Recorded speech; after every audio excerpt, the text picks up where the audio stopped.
कक्षा 11 विषय भौतिक भूगोल के मूल सिद्धांत, दिनांक 14/7/2021।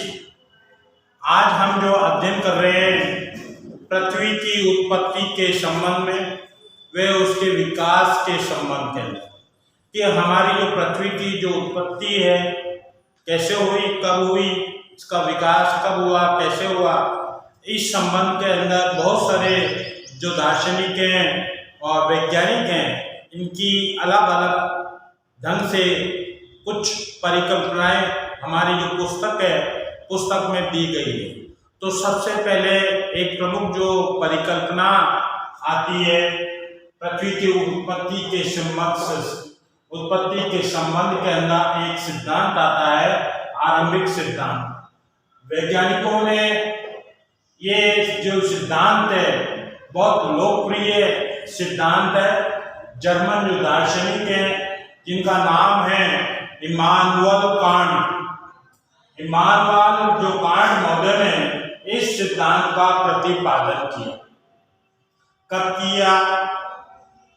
तो इसके अंदर बताया गया कि जो 1796 के अंदर जो लाप्लेस जो महोदय थे, जिन्होंने इसकी जो परिकल्पना थी कांट महोदय की, इस कांट महोदय की परिकल्पना के अंदर थोड़ा सा संशोधन किया और इसके अंदर इसका जो नाम दिया निहारिका परिकल्पना, या इसे हम नेबुला परिकल्पना के नाम से भी जाना जाता है।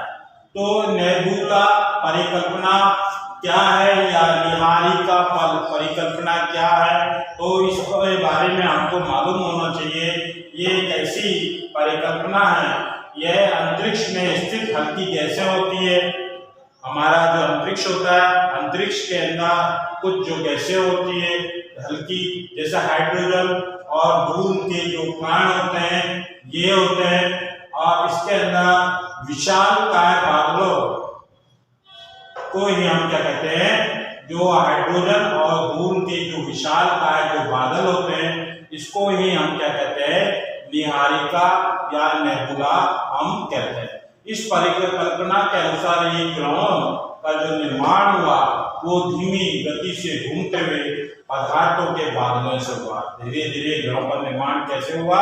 ग्रहों का जो निर्माण हुआ धीमी गति से घूमते हुए पदार्थ थे इनके बादलों से हुआ, जो कि सूर्य की युवा अवस्था से इनका संबंध था। बाद में 1990 में चैम्बरलेन और मोल्टन महोदय जो थे, 1990 के अंदर चैम्बरलेन और मोल्टन महोदय ने कहा कि ब्रह्मांड में विशालकाय या ब्रह्मंडशील जो तारा था वो सूर्य के नजदीक से होकर के गुजरा। जब ये सूर्य के नजदीक से होकर के गुजरा तो फलस्वरूप गुरुत्वाकर्षण से उसकी सूर्य की सतह से एक शिकार के आकार का कुछ जो पदार्थ था, जब ये गुरुत्वाकर्षण के कारण सूर्य के पास से निकला तो सूर्य की सतह से शिकार के आकार का कुछ पदार्थ निकल करके अलग हो गया, और अलग हो जाने के बाद ये तारा जब आगे और धीरे धीरे चला तो संघनित होकर इसने ग्रहों का रूप ले लिया। तो इस तरह से निहारिका परिकल्पना या नेबुला जो परिकल्पना है, जो कि जर्मन जो दार्शनिक जो महोदय थे जिनका नाम था इमानुअल जो कांट महोदय जो थे, इन्होंने प्रस्तुत किया। बाद में सर जेम्स और हैरल्ड जो जेफरी जो महोदय थे, इन्होंने इस मत का समर्थन किया। किसने समर्थन किया? सर जेम्स जीन्स और हैरल्ड जो जेफरी थे, इन्होंने इसका जो मत था इमानुअल जो कांट महोदय का, इसका समर्थन किया।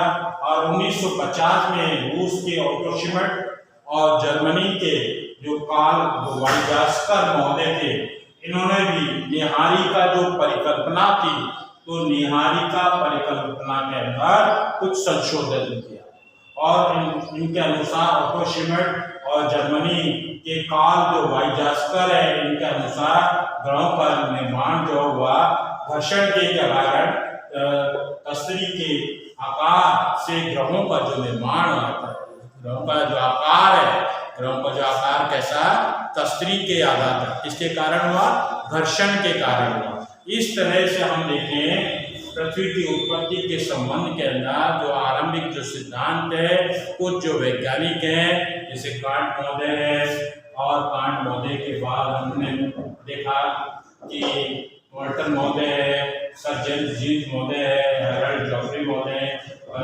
कार्ल वाई जास्पर महोदय है। इन्होंने इसका जो मत है कांट महोदय का, इस कांट महोदय के मत का समर्थन किया। तो आपको आना चाहिए कि पृथ्वी के संबंध के अंदर जो आरंभिक जो सिद्धांत है वो किसने प्रस्तुत किया था, तो सर जेम्स महोदय ने किया था।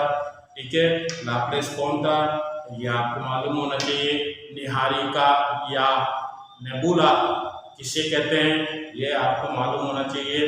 इसके अलावा प्रमुख जो संशोधन है, किन किन जो वैज्ञानिक और जो दार्शनिक जो महोदय हैं इन्होंने किया, तो आपको मालूम होना चाहिए कि वाई जास्कर और ऑटो जो श्रीमट जो महोदय हैं इन्होंने ये सिद्धांत के अंदर कुछ संशोधन प्रस्तुत किया। आज इतना ही, कल इसके आगे आपको बताया जाएगा।